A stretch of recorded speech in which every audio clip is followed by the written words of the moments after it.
창세기를 차례대로 살펴보는 가운데 우리는 아브라함의 생애에 대해서 살펴보고 있습니다. 아브라함은 소위 믿음의 조상입니다.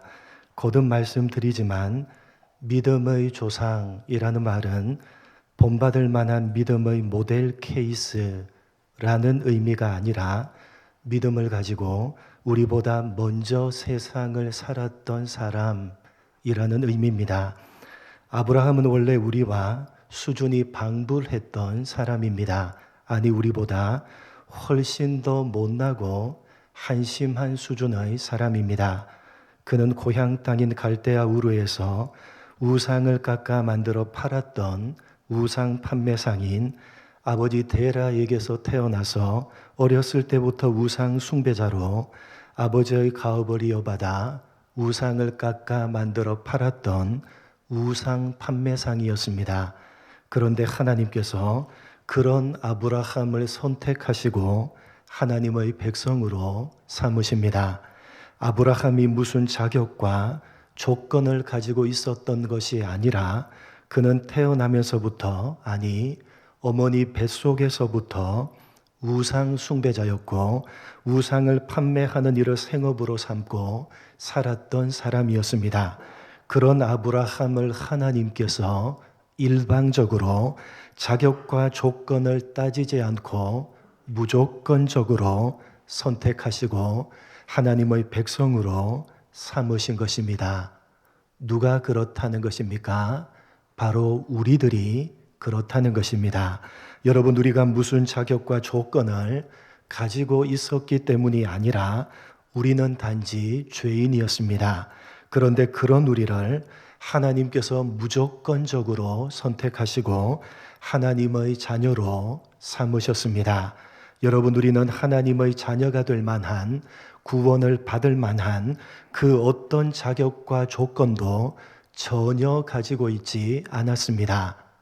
하나님의 일방적이고도 무조건적인 선택이요 전적인 하나님의 은혜입니다. 그렇게 하나님의 전적인 은혜로 믿음의 출발을 한 아브라함에게 하나님께서는 이전의 삶을 청산할 것을 요구하십니다.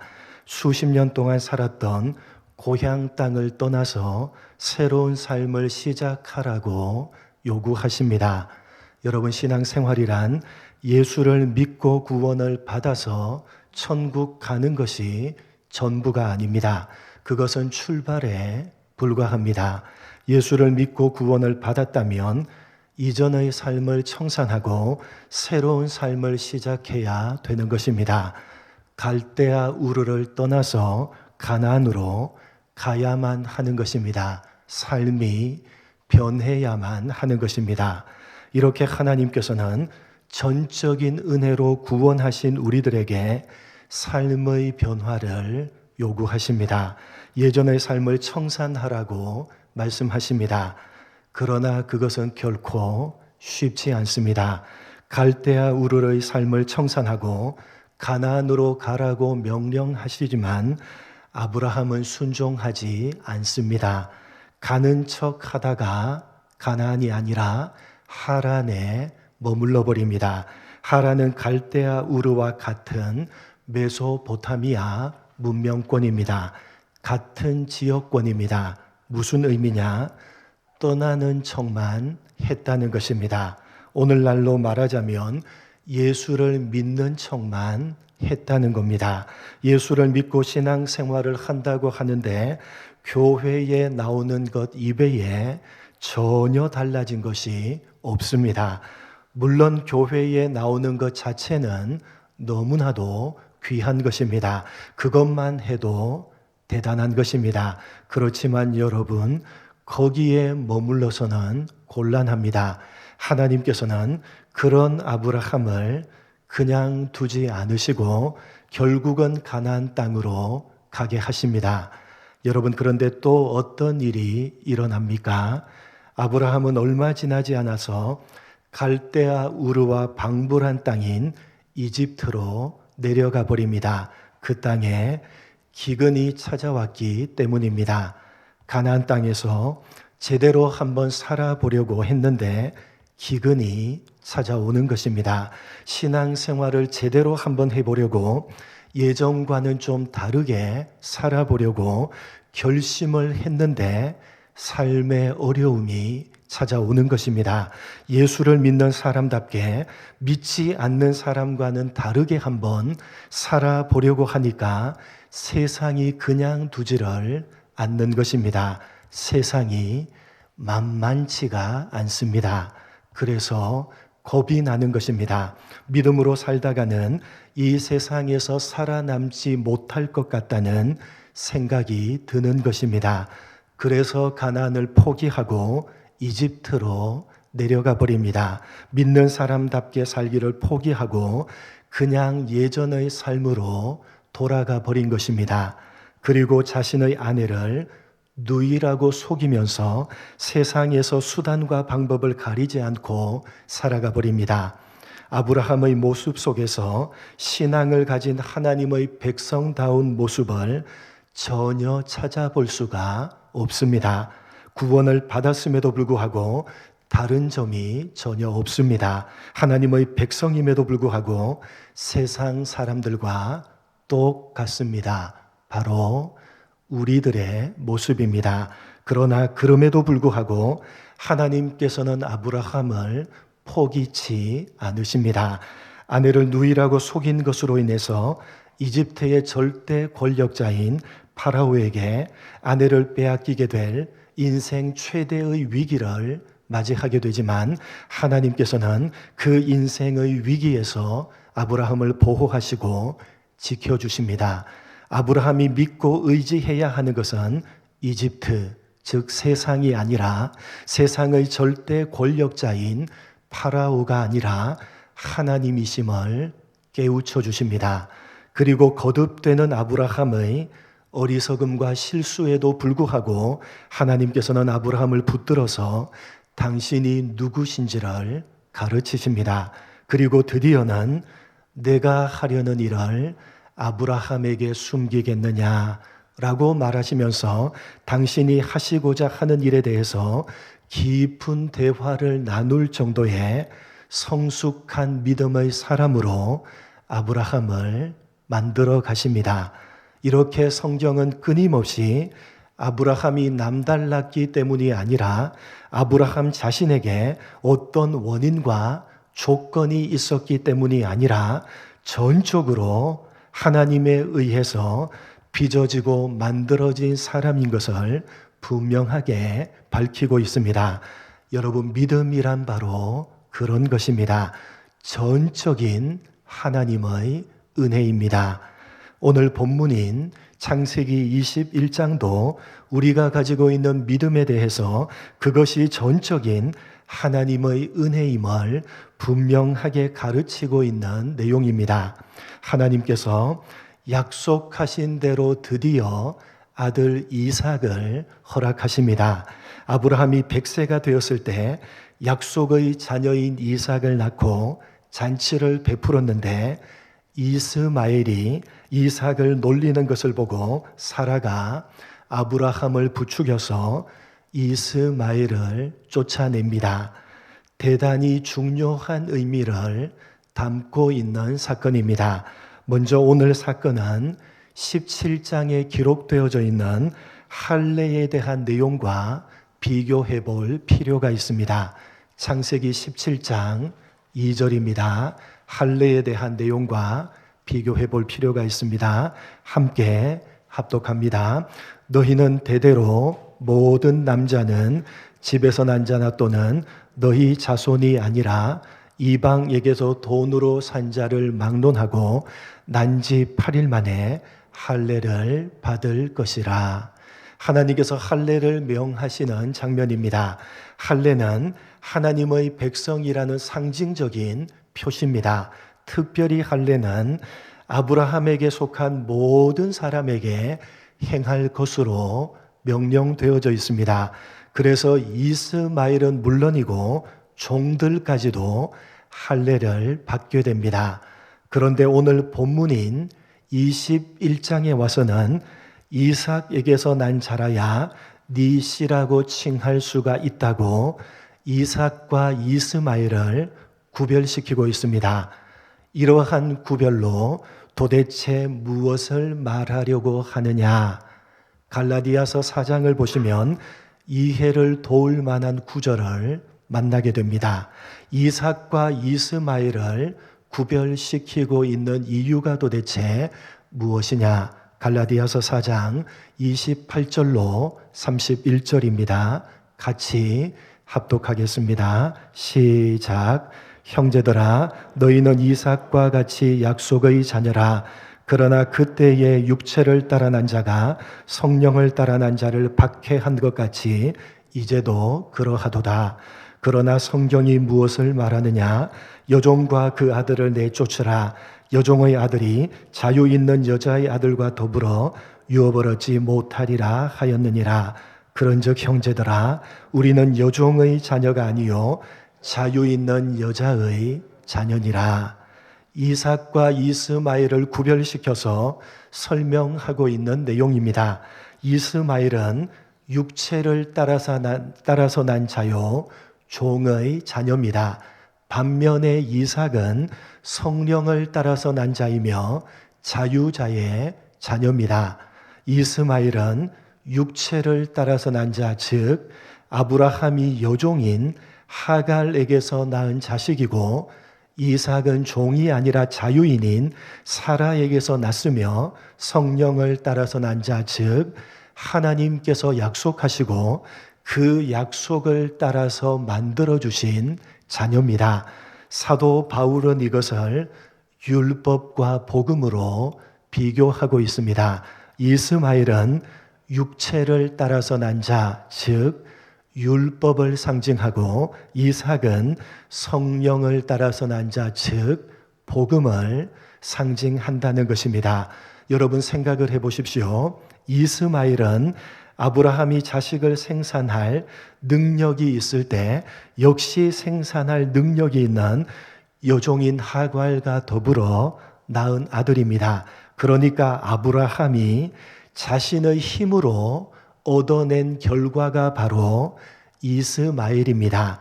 그러나 이삭은 아브라함이 100세 때, 즉 자식을 생산할 수 있는 능력이 없을 때, 그리고 사라 역시 경수가 끊어져서 자식을 생산하는 것이 불가능한 상태에서 낳은 아들입니다. 아브라함이 스스로 힘으로 얻어낸 결과가 아니라 아브라함이 아무것도 할 수가 없었을 때 하나님께서 주신 것임을 분명히 보여주는 것이 이삭입니다. 그래서 이삭은 약속의 자녀요 성령을 따라서 난 자, 즉 하나님께서 주신 결과입니다. 사람이 조건이나 원인이 되어서가 아니라 하나님께서 조건이시고 원인이 되셔서 낳게 한 아들이 바로 이삭입니다. 그래서 이스마엘은 인간이 스스로의 힘으로 만들어낸 율법을 상징하는 것이고, 이삭은 인간이 아니라 전적으로 하나님께서 만들어내신 복음을 상징하는 것입니다. 여러분, 기독교 신앙에 있어서 가장 중요한 것은 바로 이것입니다. 기독교 신앙은 율법에 기초하는 것이 아니라 복음에 기초하는 것이라는 사실입니다. 다시 말씀드려서 기독교 신앙의 근거는 인간 자신에게 있지 않고 오직 하나님께 있다는 사실입니다. 하나님께서 우리 자신이 아닌 예수 그리스도를 이유요, 원인이요, 근거로 삼아서 성립하게 하신 것이 바로 기독교 신앙이요, 믿음입니다. 그래서 기독교 신앙의 본질은 은혜이지 책임에 있지 않습니다. 책임에 있지 않다는 것은 인간으로 말미암아 기독교 신앙이 시작되고 성취되는 것이 아니라 하나님에 의해서 시작되고 성취되는 것이라는 말씀입니다. 그래서 여러분, 기독교 신앙은 절대로 우리 자신의 어떠함에 의해서 좌우되지 않아야 됩니다. 인간이 아니라 전적으로 하나님의 어떠하심에 의해서 좌우되는 것이 기독교 신앙입니다. 우상 숭배자요, 하나님을 전혀 알지 못했던 아브라함을 하나님께서 먼저 찾아가셨고 거듭 반복해서 불순종하는 아브라함을 하나님이 붙들어서 이삭을 바치는 자리까지 끌고 가셨습니다. 마찬가지로 우리가 아직 죄인 되었을 때에 하나님께서 우리를 먼저 찾아오셨고 거듭 반복해서 불순종하는 우리를 하나님께서 붙들어서 지금 이 자리까지 오게 하셨습니다. 바로 이것이 오늘 이스마엘과 이삭을 구별시키고 대조시켜서 우리에게 말하고자 하는 핵심입니다. 그래서 오늘 본문이 기록되어 있는 21장 전체를 읽어보시면 하나님께서는 사람을 대하실 때에 언제나 그 사람의 행위에 근거해서가 아니라 전적으로 은혜에 근거해서 대하십니다. 여러분, 먼저 하나님께서 사라를 어떻게 대하십니까? 아브라함에게 사라의 요구를 모두 다 들어주라고 말씀하십니다.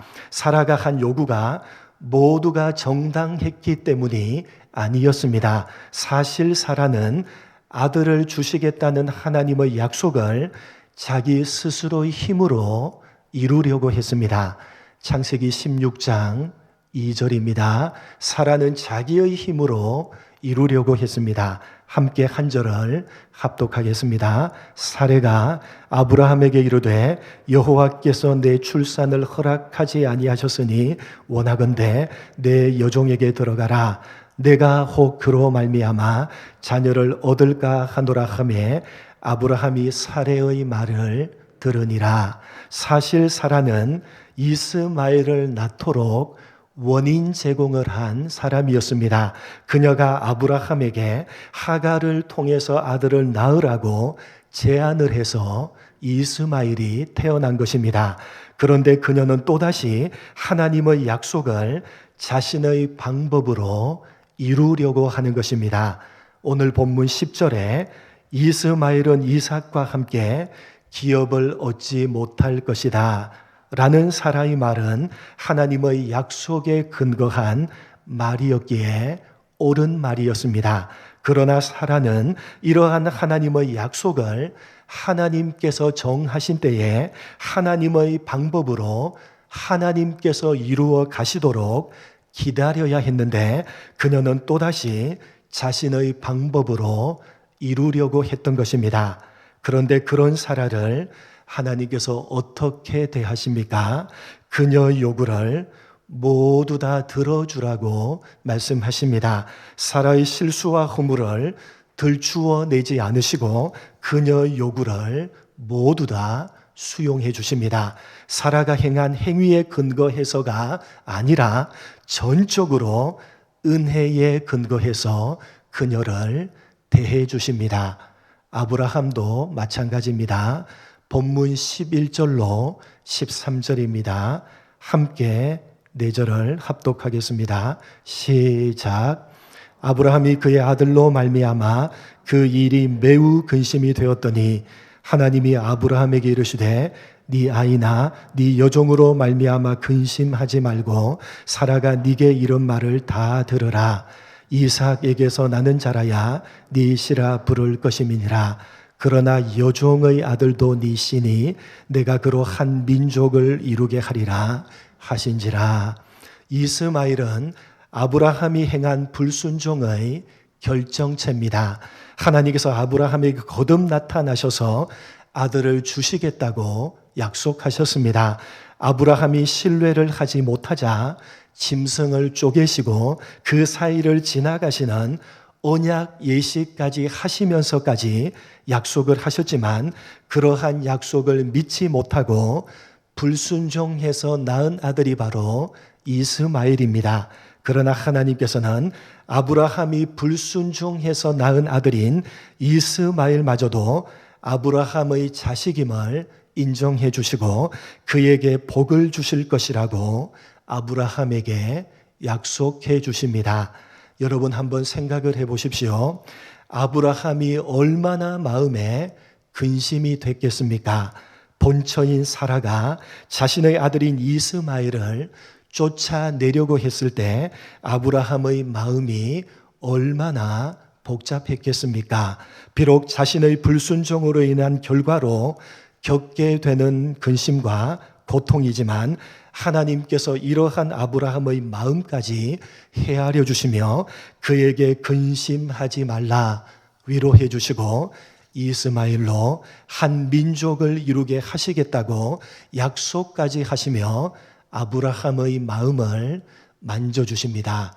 오직 은혜로 대해 주십니다.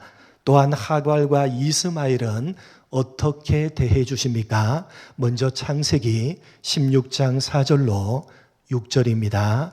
함께 합독하겠습니다. 시작. 아브라함이 하갈과 동침하였더니 하갈이 임신하매 그가 자기의 임신함을 알고 그의 여주인을 멸시한지라. 사레가 아브라함에게 이르되 내가 받는 모욕은 당신이 받아야 옳도다. 내가 나의 여종을 당신의 품에 두었거늘 그가 자신의 임신함을 알고 나를 멸시하니 당신과 나 사이에 여호와께서 판단하시기를 원하노라. 아브라함이 사레에게 이르되 당신의 여종은 당신 수중에 있으니 당신의 눈에 좋을 대로 그에게 행하라 하매 사레가 하갈을 학대하였더니 하갈이 사레 앞에서 도망하였더라. 하갈은 자신이 임신한 줄을 알고 주인인 사라를 멸시하다가 사라의 학대를 받았고 견디지 못해서 도망을 칩니다. 그런데 하나님께서는 그런 하갈을 찾아가서 이스마엘이 번성할 것을 약속해 주시고 다시 아브라함에게 돌아가라고 말씀하십니다. 하갈을 은혜로 대해 주신 것입니다. 그리고 오늘 본문 21장에서도 하나님께서는 쫓겨난 하갈과 이스마엘을 찾아가셔서 다시 한번 이스마엘의 번성함을 약속해 주시고 그들의 살 길을 열어주십니다. 21장 17절 18절입니다. 함께 합독합니다. 시작. 하나님이 그 어린 아이의 소리를 들으셨으므로 하나님의 사자가 하늘에서부터 하갈을 불러 이르시되 하갈아 무슨 일이냐 두려워하지 말라. 하나님이 저기 있는 아이의 소리를 들으셨나니 일어나 아이를 일으켜 네 손으로 붙들라. 그가 큰 민족을 이루게 하리라 하시니라. 여러분, 하나님께서는 율법, 즉 사람이 행한 행동에 근거해서가 아니라 복음, 즉 전적으로 은혜에 근거해서 사람을 대하십니다. 그래서 이어지는 22절 말씀 이하를 보시면 아브라함이 거주하고 있던 그랄의 왕인 아비멜렉이 찾아와서 아브라함에게 이렇게 고백을 하고 있습니다. 아비멜렉의 고백입니다. 아브라함을 향한 22절 말씀입니다. 함께 합독합니다. 시작.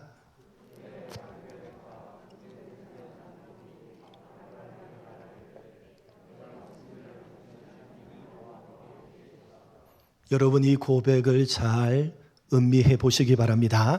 네가 무슨 일을 하든지 하나님이 너와 함께 하시도다.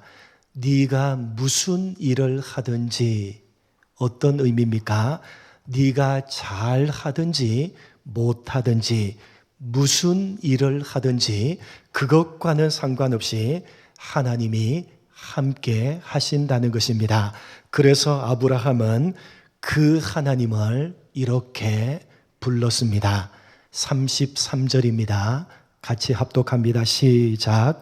아브라함은 부엘세바에 에셀 나무를 심고 거기서 영원하신 여호와 이름을 불렀으며 영원하신 하나님, 어제나 오늘이나 내일이나 언제나 영원하시다. 언제나 변함이 없으시다는 것입니다. 사람이 어떻게 행동을 하느냐에 따라서 변하시는 분이 아니라 사람의 행동과는 전혀 상관이 없이 언제나 하나님은 영원하시다. 변함이 없으시다는 것입니다. 사랑하는 성도 여러분, 우리가 소유하고 있는 기독교 신앙의 복됨을 제대로 아시기 바랍니다. 우리가 가진 믿음이 이스마엘에 기초하고 있지 않고 이삭에 기초하고 있다는 사실이 얼마나 복된 것인지를 깨달으시기 바랍니다. 여러분, 기독교 신앙은 내가 어떠한가에 기초하지 않고 하나님이 어떠하신가에 기초하고 있습니다. 그렇기 때문에 내가 어떠한가에 따라서 우리의 신앙은 절대로 흔들려서는 안 되는 것입니다. 여러분, 하나님께서는 우리가 어떠한가에 따라서 우리를 대접하지 않으십니다. 우리가 잘하면 상을 주시고 잘못하면 벌을 주시는 인과응보의 하나님, 그런 율법의 하나님이 아니십니다. 물론 하나님께서는 때때로 우리에게 그렇게 하시기도 하십니다. 그러나 그것은 마치 부모가 자식에게 좋은 것이 무엇인지를 가르쳐 주려고 하는 것이지 부모가 가진 마음은 절대로 아닌 것입니다. 여러분, 부모의 마음은 어떻습니까? 무조건 누구 편입니까? 자식 편입니다. 자식이 잘하면 기뻐하면서 자식 편이고, 자식이 잘못하면 안타까워하면서 자식 편입니다. 그게 부모입니다. 잘하면 상을 주시고 잘못하면 벌을 주시는 그런 기계적이고 무정한 하나님이 결코 아니라고 하는 사실입니다. 여러분, 우리가 섬기고 있는 하나님께서는 우리를 위해서 십자가를 지신 예수 그리스도를 근거로 해서 당신의 아버지 되심을 근거로 해서 우리를 대접하시는 분이라는 사실을 여러분 가슴에 새기시고 또 새기시기 바랍니다. 여러분, 우리는 잘해도 하나님의 자녀요, 잘못을 해도 변함없는 하나님의 자녀입니다. 잊어버리지 마시기 바랍니다. 그래서 복음입니다. 하나님께서는 우리가 잘하기 때문에 복을 주시는 것이 아니라 자녀이기 때문에 언제나 변함이 없이 복을 주시며 언제나 변함없는 모습으로 우리를 대해 주시는 것입니다. 그래서 우리는 하나님께서 주시는 복을 받으려고 잘해야 되는 것이 아니라 이미 복을 받았기 때문에, 이미 자녀이기 때문에, 이미 우리의 변함이 없으신 아버지이시기 때문에 잘해야 되는 것입니다. 사랑하는 성도 여러분, 신앙생활을 잘 하시기 바랍니다. 하나님의 말씀에 순종해서 사시기 바랍니다. 아니, 우리는 신앙생활을 잘 해야만 하며 말씀에 순종해서 살아야만 합니다. 왜냐하면 우리가 섬기고 있는 하나님은 언제나 우리에게 변함이 없으신 영원하신 아버지 하나님이시기 때문이고, 우리는 변함이 없는 그분의 영원한 자녀이기 때문입니다. 여러분, 여러분이 원하는 무엇인가를 받으려고 효도를 하는 그런 철부지 신앙에서 이제 그만 벗어나셔서 아버지 때문에, 그 아버지가 나를 얼마나 사랑하시는지 알기 때문에, 그 사랑이 얼마나 변함이 없으신지를 내가 알기 때문에 감사하는 마음으로 영원하신 하늘 아버지께 변함없는 모습으로 효도하시며 살아가시는 여러분 모두가 되시기를 주님의 이름으로 간절히 축복합니다. 하나님 아버지, 오늘 아브라함을 대하시며 오늘 모든 사람을 대하시는 하나님은 우리가 섬기고 있는 영원하신, 언제나 변함이 없으신 하나님이십니다. 하나님 아버지, 우리의 신앙은, 우리가 가진 믿음은 나 자신의 어떠함에 근거하고 있는 것이 아니라 하나님의 어떠하심에 근거하고 있다는 사실을 잊어버리지 않도록 도와주옵소서. 하나님 아버지, 내가 무슨 일을 하든지, 내가 잘하든지 아니면 잘못을 범하든지 하나님께서는 변함없으신 모습으로 오직 은혜로 나를 대해 주시기에 절대로 나의 어떠함으로 인해서 우리의 믿음을, 내가 가진 신앙을 흔들리지 말아야 된다는 사실을 가슴에 새기고 또 새기는 우리가 되게 하여 주옵소서. 그것을 가슴에 새기며 이제 우리가 원하는 무엇인가를 받으려고 효도를 하는 아버지의 꾸지람을 듣지 않으려고 효도를 하는 그런 철부지 신앙에서 이제 그만 벗어나게 하시고, 영원히 변함이 없으신 아버지이기 때문에 그 아버지께서 나를 얼마나 사랑하시는지를 알기 때문에 그 사랑이 내 모습과는 상관이 없이 언제나 변함이 없으시다는 사실을 알기 때문에 감사하는 마음으로 영원하신 하나님 아버지께 효도하며 살아가는, 언제나 변함이 없는 모습으로 하나님을 섬겨가는 우리 모두가 될 수 있도록 은혜 베풀어 주옵소서. 감사하오며 예수님의 이름으로 기도드립니다. 아멘. 찬양하시며 봉헌하겠습니다.